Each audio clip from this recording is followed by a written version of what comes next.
श्रोते हो नमस्कार. आजच्या वृत्तविशेष कार्यक्रमात आपलं स्वागत.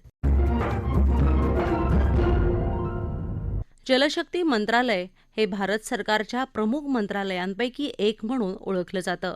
देशभरात जलसुरक्षेला प्राधान्य देण्यासाठी तसंच जलसंपदा व्यवस्थापन, पिण्याच्या पाण्याचा पुरवठा, स्वच्छता, नद्यांचं पुनरुज्जीवन यासंबंधी धोरणं आखून कार्यक्रमांची आणि प्रकल्पांची आखणी या मंत्रालयाकडून केली जाते. या मंत्रालयाकडून राबवण्यात येणारी धोरणं, विविध योजनांची थेट स्थानिक पातळीवर होणारी अंमलबजावणी, आतापर्यंत राबवण्यात आलेले आणि भविष्यातले विविध प्रकल्प आणि त्याचा नागरिकांना होणारा लाभ याविषयी तज्ज्ञ व्यक्तींनी केलेलं विवेचन आजच्या वृत्तविशेषमध्ये आपण ऐकणार आहोत. श्रोते हो, पाणी हे केवळ आपल्या जीवनाचं अधिष्ठान नव्हे, तर राष्ट्राच्या उन्नतीचं एक महत्त्वाचं साधन आहे. हेच ओळखून केंद्रीय जलशक्ती मंत्रालयाकडून देशभरात जलसुरक्षेला बळ मिळावं, नागरिकांना पुरेसं पिण्याचं पाणी उपलब्ध व्हावं, शेतीला पाणी पुरवठा व्हावा, यासोबत जलसंपत्तीचा विकास, संवर्धन आणि व्यवस्थापन करण्यासाठी पावलं उचलली जात आहेत. त्यासाठी जलशक्ती मंत्रालयाअंतर्गत विविध विभागांची स्थापना करण्यात आली आहे. याविषयी ज्येष्ठ जल अभ्यासक डॉक्टर सुमंत पांडे यांनी मुंबई आकाशवाणीशी बोलताना अधिक माहिती दिली. ते म्हणाले, खरं तर विकसित भारत 2047 आणि विकसित महाराष्ट्र 2047 ही आपण स्वातंत्र्याच्या शतकोत्सव महोत्सव साजरा करत असताना देशाची अर्थव्यवस्था खूप सुधारणार आहे, लोकांच्या हाताला काम मिळणार आहे, जीविका उपलब्ध होणार आहेत, विदेशी व्यापार वाढणार आहे, हे सगळं सत्य दिसतंय आपल्याला. या सगळ्यामध्ये पाणी कुठे आहे हे बघणं अत्यंत गरजेचं आहे आणि म्हणून जलशक्ती मंत्रालयाची भूमिका याच्यामध्ये अत्यंत अधोरेखित होते. जलशक्ती मंत्रालयाची स्थापना 2019 मध्ये झाली. तत्पूर्वी 1985 मध्ये जलसंपदा मंत्रालय स्थापन झालं होतं. जलशक्ती मंत्रालय स्थापन करण्यामागचं रॅशनल जो असं होतं, महत्वाची भूमिका असं होतं, त्यामध्ये पूर्वीच्या जलसंपदा मंत्रालय, नदी विकास आणि गंगा योजनेचे मंत्रालय आणि पिण्याचे पाणी पुरवठा ह्या मंत्रालयाला एकत्रित करून जलशक्ती मंत्रालय स्थापन करण्यात म्हणजे रादर बर्जर त्याचं झालं. आणि आता जलशक्ती मंत्रालयाच्या अधीन साधारणतः 2 महत्वाचे विभाग येतात. एक डिपार्टमेंट ऑफ वॉटर रिसोर्सेस म्हणजे जलसंपदा विभाग, नदी पुनरुज्जीवन आणि गंगा पुनरुज्जीवन आणि ड्रिंकिंग वॉटर आणि सॅनिटेशन म्हणजे पिण्याचं पाणी आणि स्वच्छता, हे 2 त्याच्यामध्ये बेसिकली व्हर्टिकल येतात. आता डिपार्टमेंट ऑफ वॉटर जलसंपदा मंत्रालयामध्ये काय करते, national mission for clean Ganga, central water commission, central ground water board आणि असे अनेक विभाग येतात. आणि स्वच्छता आणि पिण्याच्या पाण्यामध्ये ड्रिंकिंग वॉटर सॅनिटेशन मध्ये पिण्याचे पाणी पुरवठा, ज्याला जलजीवन मिशन असं म्हणतो, स्वच्छ भारत मिशन टप्पा 1, टप्पा 2 आणि टप्पा 3 आता येतोय. आणि आज ते जर बघितलं तर 99,000 कोटीचा आवंटन झालं, म्हणजे 3 पट त्याच्यामध्ये वाढ झालेली आहे. आणि आता मुख्यत्वे भर हा जलजीवन मिशन मध्ये देण्यात आलेला आहे. तर या सर्वाचा विचार करत असताना पाणी हे केवळ जीवनाचं अधिष्ठान नाही, तर ते राष्ट्राच्या उन्नतीचं एक मोठं साधन आहे. श्रोते हो, देशात हर घर जल आणि हर नल में जल, अटल भूजल योजना, नद्यांचं पुनरुज्जीवन असे अभियान राबवताना केंद्रीय जलशक्ती मंत्रालयासमोर अनेक आव्हानं होती. त्यावर मात करत लोकसहभागाच्या सहाय्यानं या मंत्रालयानं असाध्य असं कार्य करून दाखवलं. याविषयी डॉक्टर सुमंत पांडे यांनी सांगितलं. विशेषतः आपल्या सर्वांच्या परिचित असलेलं जलजीवन मिशन म्हणजे पिण्याचे पाणी स्वच्छ आणि पिण्याचं पाणी पुरवठा करण्यासाठी जो विभाग आहे, जी योजना, त्याचं नाव आहे जलजीवन मिशन. त्याचं कॅच लाईन आहे, हर घर में नल, नल में जल, म्हणजे प्रत्येक घरामध्ये नळावाटे पिण्याचं पाणी देणं ही अत्यंत महत्वाकांक्षी योजना केंद्र शासनाने हाती घेतली, राज्य शासनाने त्याची अंमलबजावणी सुरुवात केलेली आहे. 2/3 एकंदरीत निधीचा भाग हा जलजीवन मिशनसाठी केंद्रातर्फे देण्यात येतो. त्याशिवाय अटल भूजल योजना, ज्या ठिकाणी पिण्याचं पाणी उपलब्ध नाही, त्या ठिकाणी शेतीसाठी पाणी उपलब्ध नाही किंवा ज्या ठिकाणी भूजल खूप झपाट्याने घसरत आहे, म्हणजे थोडक्यात काय, पिण्याचं पाणी, शेती आणि सिंचनाचं पाणी, भूजलाचं पाणी आणि नद्या स्वच्छ, ह्या सगळ्या गोष्टींमध्ये एकत्रितपणे खेळ करणारा जो कुठला विभाग असेल तो जलशक्ती मंत्रालय. जलशक्ती मंत्रालयाच्या माध्यमातून तरुणांना एकत्र येण्यासाठी catch the rain he theme घेतलेली आहे. Catch the where it falls when it falls, म्हणजे आपल्याला पडलेल्या पाण्याचा प्रत्येक थेंब एकत्रित करायचा, जिथे पडतो जेव्हा पडतो त्यावेळेस, अशी आपली पूर्ण रचना आहे. याच्यामध्ये महत्व आहे. तर जलजीवन मिशनच्या बाबतीत अनेक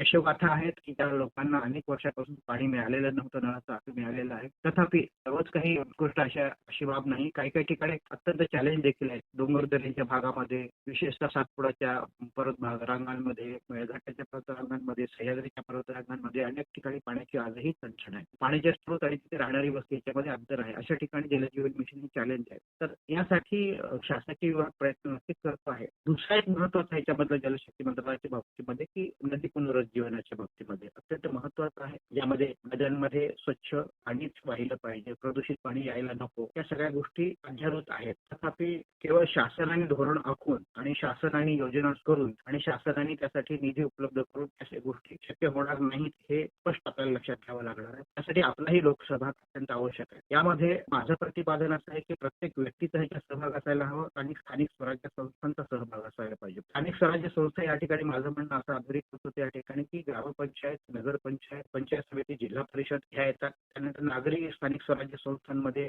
नगरपंचायती, नगर परिषदा, महानगरपालिका या येतात. व्यक्ती आणि स्थानिक स्वराज्य संस्था एकवटून आल्या तर केंद्र शासनाचा आपल्याला उपक्रम खूप चांगल्या पद्धतीने राबवता येतो. श्रोते हो, आज मानव जातीसमोर उभा ठाकलेला सर्वात मोठा पर्यावरणीय आणि सामाजिक प्रश्न म्हणजे जलसंकट. त्यावर मात करायची असेल तर सामाजिक जलसाक्षरता वृद्धिंगत करणं अत्यंत आवश्यक ठरतं. त्यासाठीच जलशक्ती मंत्रालयाकडून जलसाक्षरता अभियान हा महत्त्वाकांक्षी उपक्रम राबवण्यात येत आहे. याविषयी माहिती देताना डॉक्टर सुमंत पांडे म्हणाले, जलशक्ती मंत्रालयाचा दुसरा अजून एक महत्वाचा विभाग आहे तो म्हणजे जलसाक्षरता. जलसाक्षरतेच्या माध्यमातून संपूर्ण लोकांनी एकत्र येऊन नक्की स्वतः करून आणि ही गुढी उभारणं गरजेचं आहे. महाराष्ट्राने खूप मोठं पाऊल याच्यामध्ये उचललेलं आहे. 2017 साली महाराष्ट्रामध्ये जलसाक्षरता केंद्राची स्थापना करण्यात आलेली आहे तत्कालीन सरकारने. त्याच्यामध्ये यशोदामध्ये राज्य जलसाक्षरता केंद्र आणि अमरावती, नागपूर आणि मराठवाडा या तिन्ही विभागांमध्ये विभागीय जलसाक्षरता केंद्र स्थापन करण्यात आलेली आहे. आणि याचा उद्देशच हा होता की जलशक्ती मंत्रालय आणि जलसंपदा मंत्रालयाच्या बाबतीमध्ये, नद्यांच्या बाबतीमध्ये, पाण्याच्या बाबतीमध्ये जलसाक्षर समाज निर्मिती होणं ह्याच्यातलं महत्व अधोरेखित केलेलं होतं. आणि मला म्हणून या ठिकाणी माऊलीचं एक नक्की आठवत आहे, नगरे चिरकावी, जळाशय निर्मावी, महावने लावावी, नानावी दे. म्हणजे तुमच्या गावाचं अस्तित्व राखायचं असेल तर नद्या तुम्हाला हव्यात, वने हव्यात. ते वनांचा तोड करून विकास होणार नाही, नद्यांवर तुम्हाला कॉन्क्रीट करून नद्या पुनरुज्जीवित होणार नाहीत. हा सजग महाराष्ट्राच्या जनतेसाठी हा निश्चय खूप महत्वाचा आहे. श्रोते हो, केंद्र सरकारनं देशभरातल्या जलस्रोतांची नुकतीच गणना केली. याविषयी बोलताना डॉक्टर पांडे यांनी सांगितलं, केंद्र शासनाच्या जलशक्ती मंत्रालयाने संपूर्ण देशभरामध्ये मायनर इरिगेशन सेन्सस गेला, वॉटर बॉडीचा सेन्सस केलेला आहे. म्हणजे गणना केली, आपल्याकडे किती जलस्रोत आहेत, जलस्रोतांची गणना केली. आणि नुकत्याच झालेल्या 22-23च्या जलस्रोतांच्या गणनेमध्ये गावामध्ये असलेले तलाव, ओढे, नाले, नदी आणि ह्या सेन्ससचा उद्देश होता की स्प्रिंग्स देखील किती आहेत, म्हणजे झरे किती आहेत याचं देखील सर्वेक्षण करण्यात आलेलं आहे. आणि त्याच्यामध्ये असं स्पष्ट होतं की 99% ही जी जलस्रोत आहे ती ग्रामीण भागामध्येच आहे. आणि बऱ्याच ठिकाणी या जलस्रोतांची अवस्था अत्यंत बिकट अशी आहे असं त्या अहवालामध्ये नमूद करण्यात आलेलं आहे. म्हणजे आता माझं आपल्या सर्वांना आवाहन हे की माझ्या गावामध्ये किती ओढे आहेत, किती नाले आहेत, किती झरे आहेत, किती तलाव आहेत, किती पाझर तलाव आहेत, किती विहिरी आहेत, किती बोरवेल आहेत, किती शोषखड्डे आहेत, ह्या सगळ्या गोष्टीचा आपण स्वतः मांडणं गरजेचं आहे. केंद्र स्तरावरून सर्वेक्षण होतं, स्थानिक स्तरावरून ह्या सगळ्या गोष्टी आपल्याला माहिती आहेत का? माझ्या वॉर्डामध्ये किती तलाव आहेत, किती पाझर तलाव आहेत, माझ्या शेतासाठी त्याला पाणी लागतं, तर त्यासाठी निधी राखून ठेवता येतो. आता एप्रिल 2026 पासून 16वा वित्त आयोग लागू होणार आहे. त्या वित्त आयोगाचा मार्फत होणारा निधी त्याचं या उपक्रमासाठी निश्चित आपल्याला पुढसाठी करता येऊ शकतं. श्रोते हो, केंद्रीय जलशक्ती मंत्रालयाकडून महाराष्ट्रासह देशभरात अनेक महत्त्वाचे प्रकल्प राबवण्यात येत आहेत. त्यासाठी केंद्र सरकारनं दिलेला निधी आणि अशा प्रकल्पांचं महत्त्व याविषयी ज्येष्ठ जलविषयक अभ्यासक सुनील जोशी यांनी अधिक माहिती दिली. आपण जर केंद्र सरकारच्या सध्या कार्यरत असलेल्या प्रकल्पाची स्थिती पाहिली तर एकूण प्रकल्प जलशक्ती मंत्रालय आणि प्रधानमंत्री प्रगती पोर्टल अन्वये 2,86,343 कोटी रुपये गुंतवणूक असलेले 93 विविध प्रकल्प आहेत, ज्यामध्ये जलसंपदा अंतर्गत 66, दूषित पाण्यावर प्रक्रिया करून त्याचं व्यवस्थापन आणि पुनर्वापर करण्या यासाठीचे 26 प्रकल्प सध्या क्रियान्वित आहेत आणि पाण्याचे व्यवस्थापन त्याचबरोबर प्रक्रिया आणि पुनर्वापर याचा एक प्रकल्प हा सध्या कार्यरत आहे. शाश्वत पाणी पुरवठा पुरेसा पाणी पुरवठा आणि दीर्घकालीन सामाजिक आर्थिक विकासासाठी कटिबद्धता ही त्रिसूत्री घेऊन हे मंत्रालय कार्य करत आहे. त्याचबरोबर पूर नियंत्रण, पूर व्यवस्थापन, कृषी औद्योगिक उत्पादन वाढीसाठी आणि नागरी आरोग्य रक्षणासाठी प्रयत्नशील राहण्याचं कार्य या मंत्रालयाकडून होत आहे. याच धर्तीवर जर आपण पाहिलं तर मध्य प्रदेशमध्ये 8, तेलंगणामध्ये 6, उत्तर प्रदेशमध्ये 5, कर्नाटकात 4, बिहारमध्ये 4, आंध्र प्रदेशमध्ये 3, ओडिसामध्ये 3, झारखंडमध्ये 2, गुजरातमध्ये 2, पंजाबमध्ये 2, मणिपूरमध्ये 1, उत्तराखंड, हिमाचल प्रदेश, गोवा, छत्तीसगड आणि तामिळनाडू या सर्व राज्यांमध्ये एक एक प्रकल्प कार्यान्वित आहे. आणि महाराष्ट्राच्या दृष्टीने हे जे 23 प्रकल्प आहेत त्याचं अत्यंत वेगवान पद्धतीने वाटचाल होत आहे. प्रगती प्रकल्पांतर्गत आणखीन जर आपण खोलवर पाहिलं तर प्रकल्प कार्यान्वयन जे आहे ते खूप वेगवान होत आहे.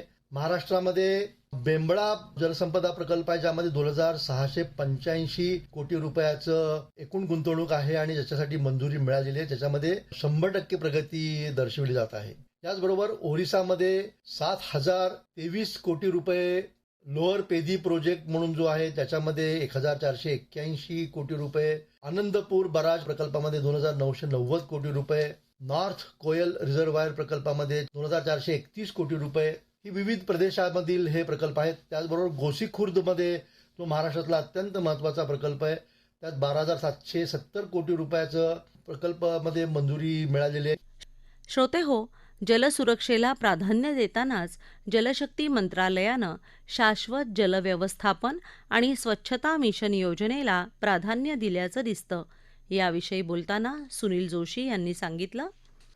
स्वच्छता ॲक्शन प्लॅन जो स्वच्छ भारत मिशनचा एक अत्यंत बहुमूल्य भाग आहे, ज्यामध्ये शालेय स्तरापासून उद्योग क्षेत्रापर्यंत तो आता अधिक व्यापक झाला आहे. याला सर्व विभागांचे सहकार्य लाभत आहे. जलजीवन मिशन, हर घर जल या अत्यंत लोकांना जोडून घेणाऱ्या या संकल्पाच्या उपक्रमामध्ये ग्रामीण स्तरावरील अत्यंत महत्त्वाच्या योजनेमध्ये समाविष्ट झालेला आहे, ज्यामध्ये प्रत्येक घरानुसार 55 लिटर शुद्ध आणि स्वच्छ पाणी दैनंदिन स्तरावर नळाद्वारे देणे. यामध्ये ग्रामपंचायती आणि ग्रामीण स्तरावरील संबंधित समित्यांद्वारा कृतीत आणण्यासाठीचं नियोजन झालेलं आहे, ज्याला आपण जन आंदोलन स्वरूपातील नागरिकांच्या सहभागाची प्रभावी योजना असंही म्हणू शकतो. आता आपण जेव्हा या सगळ्या उपक्रमामध्ये राष्ट्रीय स्तरावरती काय झालंय याचा जर आढावा घ्यायचा प्रयत्न केला तर असं दिसून येतं की महाराष्ट्रामध्ये एकूण 23 प्रकल्प आहेत, ज्यामध्ये 50,445 कोटी रुपयांची तरतूद आहे आणि 12 प्रकल्प त्यातले मंजूर होऊन क्रियान्वित झालेले आहेत. आणि याची जी प्रकल्प खर्चाची जी रक्कम आहे ती जवळपास 18,099 कोटी आहे. आणि याच्यामधले 11 प्रकल्प इम्प्लिमेंट होण्याच्या म्हणजे कृती येण्याच्या दृष्टीने कार्यवाहीत आहेत, ज्याच्या अंदाजे रक्कम ही साधारणपणे 32,346 कोटी आहे. तर अशा पद्धतीने आपण जर पाहिलं तर जलशक्ती मंत्रालयाकडून होत असलेलं जे काम आहे ते अत्यंत दूरदृष्टीने आणि अतिशय वेगवान पद्धतीने, त्याचबरोबर लोकांना सोबत घेऊन जाण्याच्या दृष्टीने हे उपक्रम पुढे जात आहेत. आणि या प्रकल्पामध्ये नागरिकांचा सहभागही अत्यंत चांगला झालेला आहे. श्रोते हो, हवामान बदल, लोकसंख्या वाढ, औद्योगिकीकरण, प्रदूषण, भूजलाचा अनियंत्रित उपसा, पाण्यासंदर्भातील असमतोल वितरण या घटकांमुळे आज आपल्या सर्वांना जलसंकटाची तीव्रता मोठ्या प्रमाणावर जाणवू लागली आहे. आज जलसुरक्षेचा प्रश्न हा केवळ पर्यावरणीय किंवा आर्थिक नसून जागतिक स्थैर्य आणि भविष्यातील मानवी अस्तित्वाचा निर्णायक मुद्दा बनला आहे. त्यावर मात करण्यासाठी आणि केंद्रीय जलशक्ती मंत्रालयाकडून राज्य सरकारांच्या मदतीनं विविध उपाययोजना करण्यात येत आहेत. मानवी जीवनात पाण्याचं महत्त्व पाहता भविष्यात पाणी टंचाई निर्माण होऊ नये आणि नव्या पिढीचं भविष्य उज्ज्वल होण्यासाठी केवळ सरकारकडून होत असलेले प्रयत्न पुरेसे नाहीयेत. त्यासाठी सर्वांनीच पाण्याची बचत आणि नियोजन करण्यात पुढाकार घेणं ही काळाची गरज बनली आहे. श्रोते हो, आपला वृत्तविशेष हा कार्यक्रम आपण न्यूज ऑन AIR या ॲपवरही लाईव्ह ऐकू शकता. यासोबतच आमच्या मुंबई एअर न्यूज या यूट्यूब वाहिनीवर कार्यक्रमाचं ध्वनिमुद्रण आपल्याला कधीही ऐकता येईल. याबरोबरच आजचा वृत्तविशेष हा कार्यक्रम संपला. हा कार्यक्रम आकाशवाणी मुंबईच्या प्रादेशिक वृत्त विभागानं सादर केला. संपादक आणि सादरकर्त्या भावना गोखले, प्रसारण सहाय्य तन्मय जाधव, लेखन आणि समन्वय रवींद्र वसंतराव लोखंडे आणि निवेदन श्रद्धा वझे.